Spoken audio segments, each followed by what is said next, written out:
Yeah, I grew up in a small town of Camp out here in New York, and hunting and fishing is what you do. You just grow up with it, and my dad taught me everything, and the poor guy would take me out even when he didn't want to, but he still found time to take me out.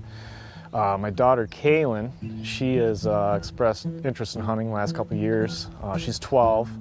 And she went through and we signed her up for a hunter safety course. She got all that done. We got her the camo and everything. And this was the first year she's going out turkey hunting. Kaylyn hadn't had any experience with a shotgun, so we had a couple different guns for her to choose from. We had an over and under that my grandfather had, and then we had Judd's red dot 12 gauge. She chose the 12 gauge. I think the little red dot helped. She thought it was cool. All right. It's almost time for the New York youth season. We got our shooter. If you'll pan over there. Just go ahead and take the camera and just pan. She's ready. You ready to get one? Yeah. You want to shoot a turkey? Yeah. Alright. So we're out shooting the gun beforehand, so she knows what's going on. She's got two to choose from. She's got a 20 gauge over and under, or Grady, my personal fave. So I'm gonna show her that it doesn't kick, it doesn't bother you any. Come back here. So we talked about turning the red dot on. You want me to shoot one just to show you it doesn't kick? Yep. I don't even need the shoulder. I can hold it like this if you want me to. Plug your ears. You ready? See? Nothing to it. See the pattern? Just blew a hole right in the middle of the water. Nothing to it, right? Loud. Well, that's a gun. All of them. They're all loud. All be like that. Which one do you want to try? That one? Okay. That one hit me in the face last time. Remember how loud that 22 cracked up there on the hill? All guns are loud. I thought that was a pistol.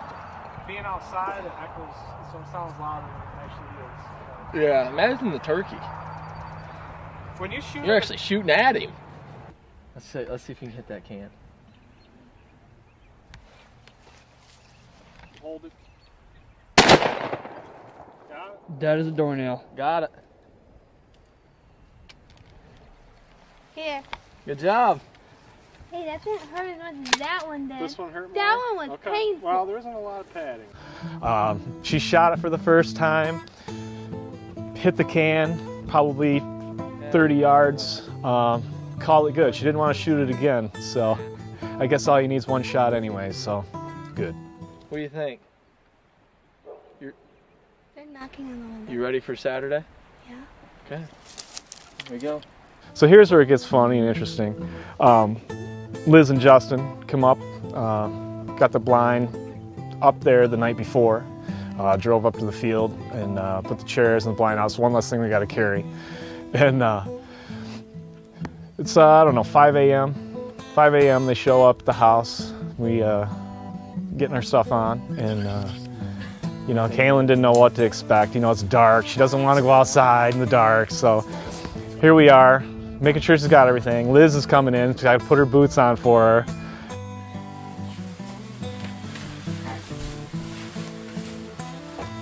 I made him do it last time. Yeah, okay. Come on. I couldn't get it in.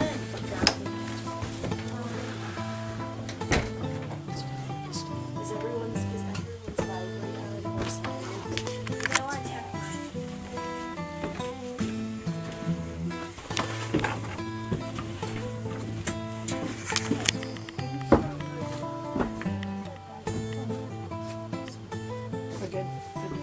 The poor kid, so we leave the house and it's just total darkness.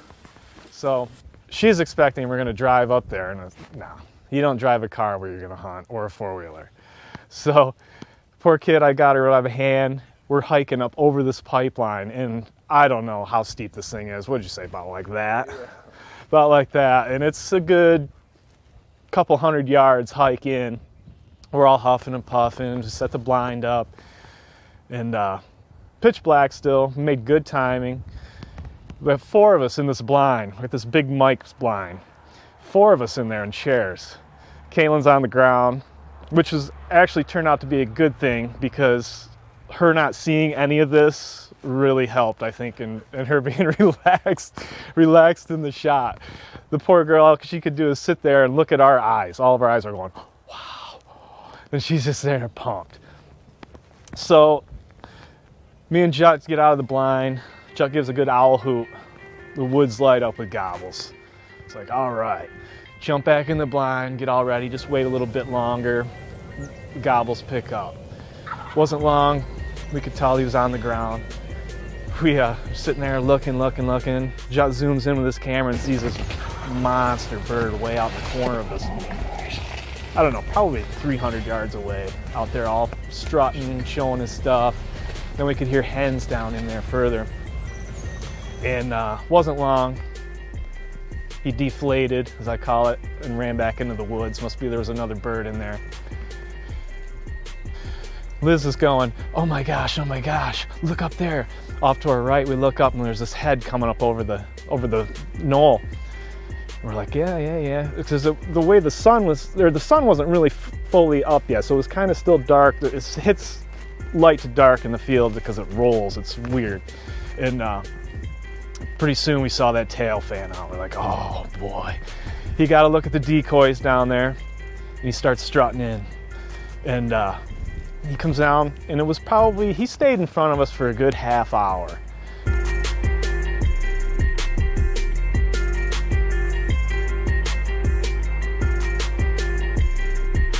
And he got to the left of us and stayed there for the longest time. And just then Liz, again, the same area, there was about 8 or 9 deer coming down toward the blind, and they stopped and they were looking at the blind over, and we were praying that they didn't take off running because it was all over at that point.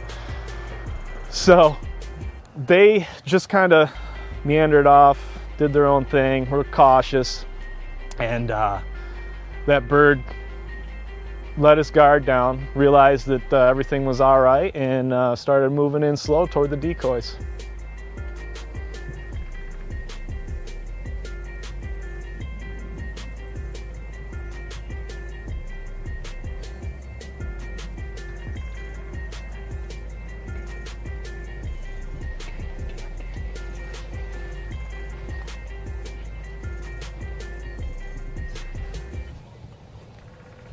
So at this point, the bird is moving into the decoys. He's probably 10 yards from them.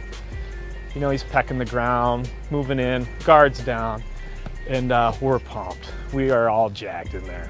3 of us and Kaylyn, we got all 3 of us coaching at the same time. The poor kid didn't know who to listen to. The bird's coming up on the decoys. He gets about, I don't know, 10 feet from him, and he realizes that something just isn't right.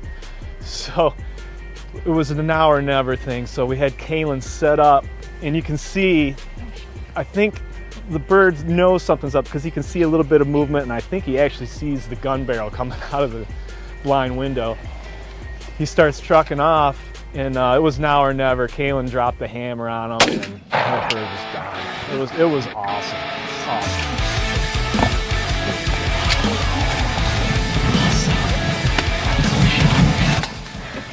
I gotta get up now because I can't. Get up. Too bad. That was awesome, man. I Okay, just take your can't time. move You want to sit down? Here. That's awesome. You're a hell of a shot. Yeah, you surely are. Well, we get out here at 5 o'clock this morning, set up the blinds, set up the decoys. Wasn't long, started hearing birds all around us gobbling. And had a big one going on out here. He must have been henned up, took off. And then Liz goes, oh my God, this one's coming right up over the bank. Waited him out for probably, I don't know, 30 minutes. Hung up over here off to the side of us. Couldn't resist the decoys. Came right in. It was now or never. He knew the jig was up, so Kaylyn put the gun to her shoulder, threw it up there, quick shot, dusted him. That was it. First bird. First time hunting. 12 years old. 12. Nice job. Big old 2-3-year-old bird. I bet you that bird weighs 20 pounds. Oh yeah, at least. At least. What do you think, Kaylyn? You excited? Are you hooked? You say we doing this again? She's hooked. Her legs are numb. She's been on her knees in there for probably 45 minutes waiting this bird out. So we all got to take a break, let our nerves calm down a little bit. That was exciting. For all the birds birds, deer I've gotten over the years, this is by far the most exciting one. Easily. I'm still shaking like I'm 12, you know? It's great. Hey, look, I'm not even shaking. Now it's time to go get something to eat. Go to something else. Something else. Yep, you gotta lay him in the back of the truck with the tailgate down. Show them off Drive a him little through bit. town, drive him through the center. So you can go back to school on Monday and tell all the boys that you dusted a monster. I'm gonna show him a picture too. Yep. How long is that beard, Brad?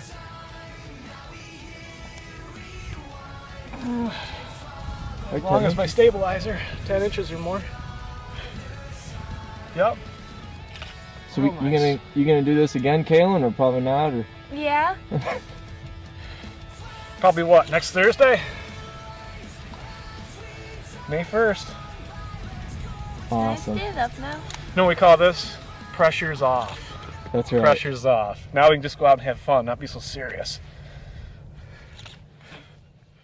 So here we are with a trophy bird, her first time out hunting, and 10-inch beard, inch-long spurs. Didn't weigh it, it's, 20 pounds at least. Heavy bird, and just proud. I think back of just all the memories I've got hunting with my dad, and it was a time where like pictures weren't really, you didn't have a camera. You just got it and showed it, to your grandpa or whoever, and it's done, it's over with. So you just got these memories in your head. And Juck comes along, and this is a guy who's paid his dues. He's a known guy. He's filmed hunts, from New York to Iowa. He's a heavy hitter. And to be able to have a guy like that go with you and film your hunt with your kid, and you have that footage forever, and it's professionally done, and it's just as good as any of these shows on TV, it's a no-brainer for me. You've got the memories. Your daughter, when you're gone, you're not going to be here forever. She can play it and watch it all the time with her kids. It's just something you have forever. And it's just a no-brainer for me. Should be for anybody too.